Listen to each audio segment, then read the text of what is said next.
Bonjour à toutes et à tous et bienvenue au Moutier sur le lait. J'ai le droit de vous faire une confidence, on se connaît bien maintenant.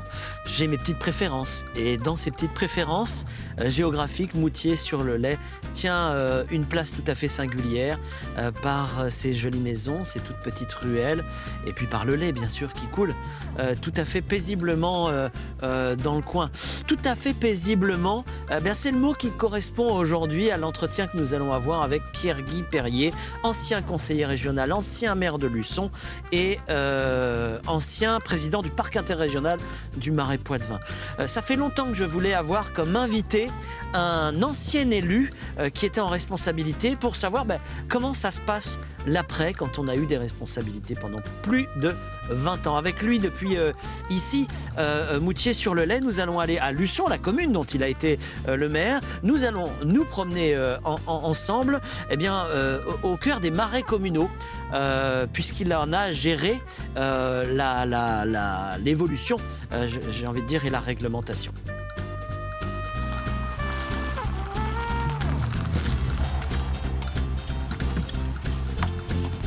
On va faire attention à ne pas écraser un ancien élu de la République au moment où il peut profiter de sa retraite. Comment allez-vous? Bonjour, très bien, merci. Bonjour Pierre-Guy Perrier.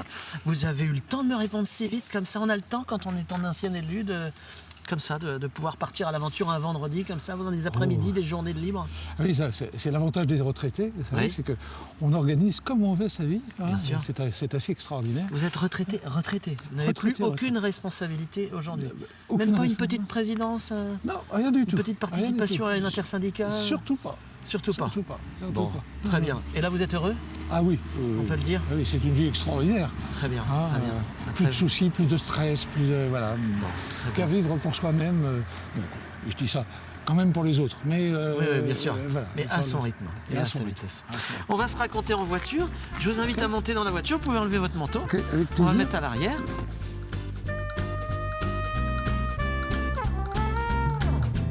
Allez-y, mettez-vous à l'aise. Et nous partons. Hop là. Vous avez dit dans Ouest France qu'en fait, dans toutes vos missions respectives, le parc interrégional, ça avait été quand même avait votre préférence en tout cas. Ah oui, c'est vrai. S'il y a un mandat que je regrette aujourd'hui, c'est vraiment celui-là.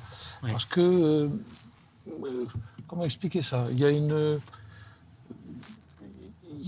a dans ce côté un véritable amour du territoire. Oui.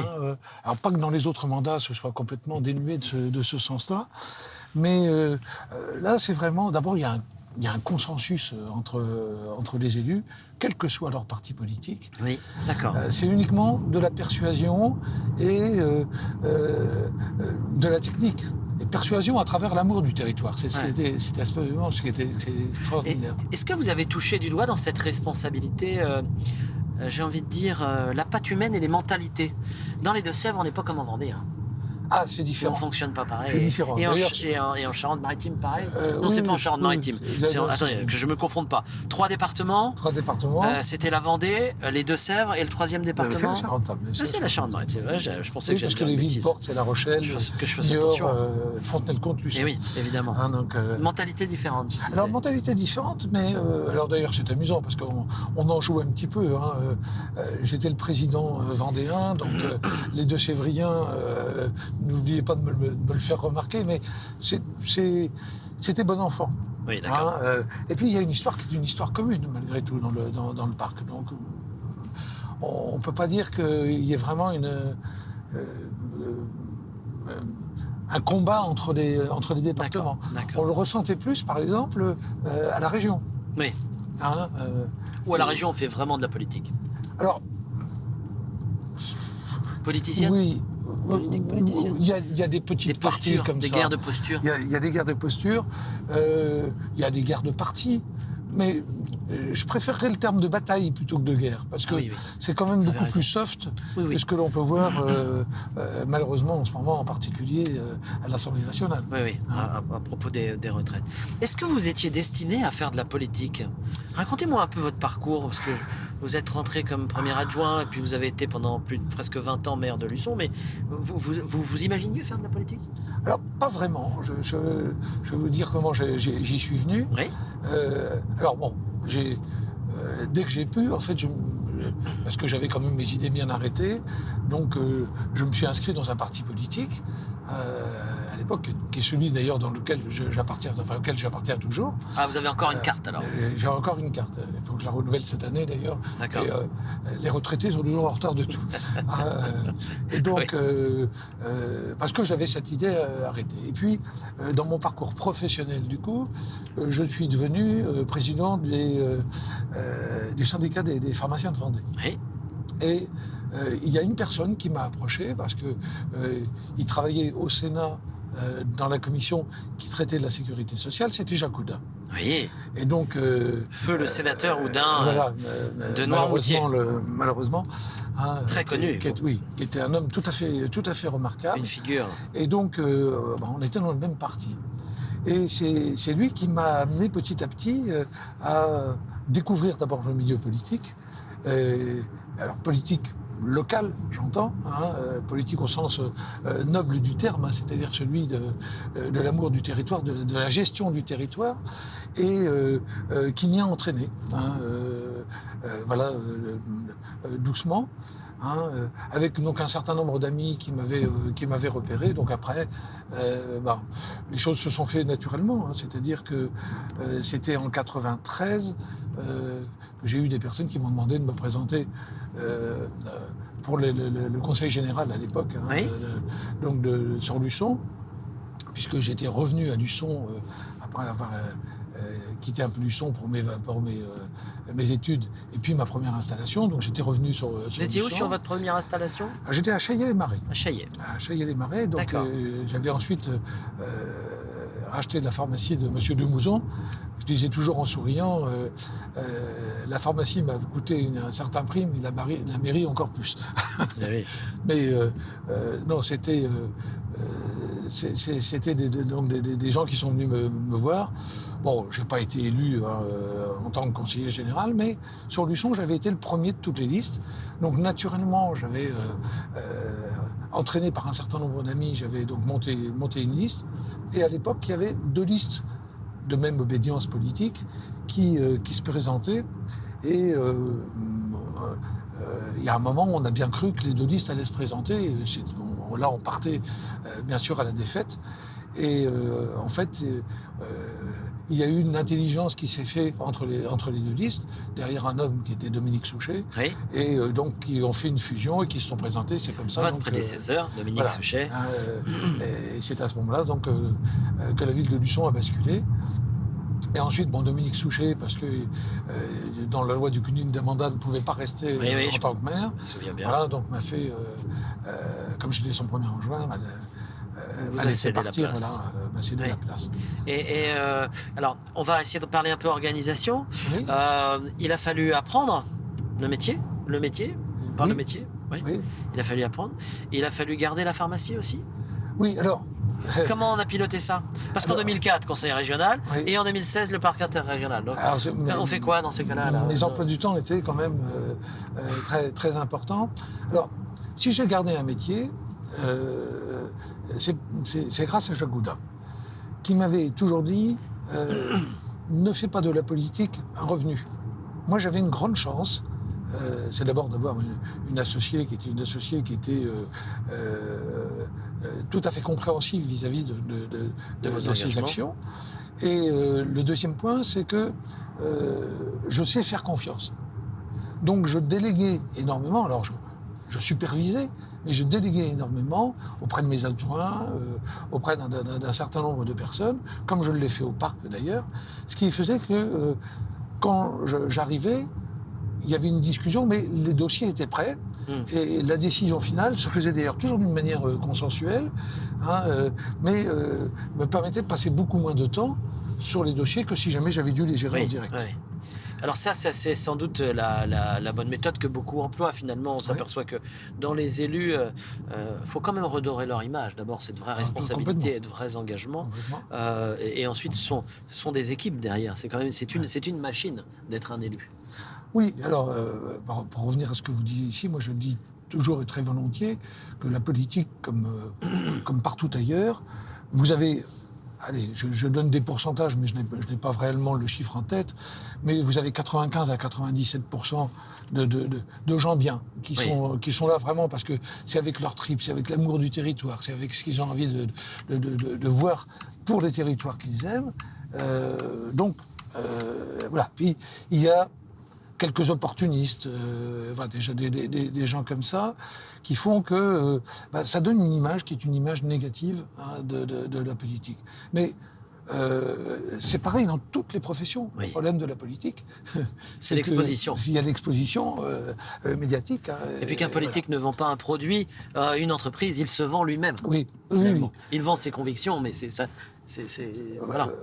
Complètement. Alors on arrive à Luçon, et en même temps qu'on roule, je me dis, je pense que vous devez connaître chacune des rues de la commune que vous avez dirigée, et que vous devez pratiquement avoir un souvenir auprès de chacune des usines, chacun des magasins, etc. Est-ce que c'est vrai, ou est-ce que finalement ça se passe pas comme ça, on n'est pas aussi... Oui. Alors toutes. J'allais dire peut-être pas, mais une grande majorité, oui, j'ai été maire pendant 19 ans donc de Luçon, il est vrai que j'aurais beaucoup d'anecdotes, certaines d'ailleurs que j'ai oubliées, quelquefois qui me sont remémorées, et il faudrait que je les renote, mais quand malheureusement je les ai oubliées, je les retrouve pas toujours. Oui. Mais c'est vrai qu'il y a eu des moments difficiles, mais il y a eu aussi des moments extraordinaires dans la vie d'un élu. Il y a des moments que l'on vit intensément, tant dans le négatif que dans le positif. Alors, on va écouter le morceau de musique que vous avez choisi. Chopin, parce que vous aimez la musique classique. Oui. Je suis content d'avoir du Chopin, parce que c'est quand même pas tous les jours qu'on me met du Chopin dans cette émission. Pourquoi ce choix ? Alors, en quelques mots, parce qu'on est très en retard. C'est une petite musique, une petite Madeleine de Proust. Quand je préparais les concours, j'aimais bien avoir un fond musical et j'écoutais quasiment du Chopin continuellement. D'accord. Et étant moi-même pianiste à un niveau très simple, j'admire la manière dont c'est joué, l'écriture qui est faite par Chopin. Voilà, c'est une... D'accord, je comprends bien. Ah, problème de circulation à Luçon. On va essayer de faire attention. Alors dites-moi, je vous dis où nous allons. Bon, vous avez été maire de Luçon, président du syndicat du Marais Poitevin. Je vous emmène dans les marais communaux. Ah. Voilà, on va juste aller se promener un petit peu. Ouais. Bon, vous allez voir où on va, mais je pense que vous connaissez. C'est mon coin à Écrevisses. Ah. Alors vous ne le répéterez pas. Personne ne doit savoir que c'est mon coin à Écrevisses. Et on va faire quelques pas et puis continuer à se raconter aussi quel est votre quotidien aujourd'hui, si vous le voulez bien. Ça vous va ? Ah oui, très bien. Les écrevisses, pas américaines, j'espère. Malheureusement, et vous en savez quelque chose. On va en parler. On écoute.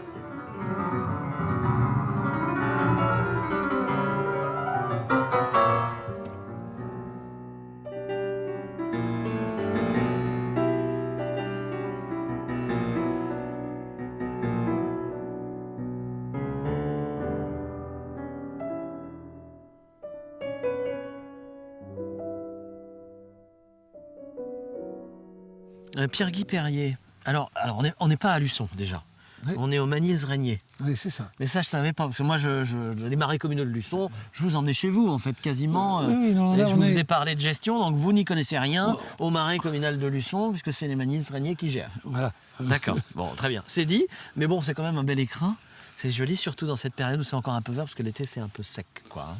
Il y a plusieurs types de marais. Ici, on est quoi, alors ? Parce que Luçon, c'est quand même des marais desséchés. Alors, oui, et ici, là, c'est pas du tout desséché. Non, on est à la limite entre les marais mouillés et les marais desséchés. On est à la limite. Donc, on arrive sur des parties qui sont des parties mouillées. Ouais. Alors, j'aime pas trop ces dénominations. Pourquoi ? Parce que le marais desséché est plein d'eau. Oui. C'est tout simplement parce que le marais desséché est protégé à la fois des eaux de mer et des eaux de terre. Ouais. Voilà. Donc, on appelle ça le marais desséché. Mais c'est certainement les marais les plus riches du point de vue de la biodiversité. Parce que justement il y a ces mouvements d'eau.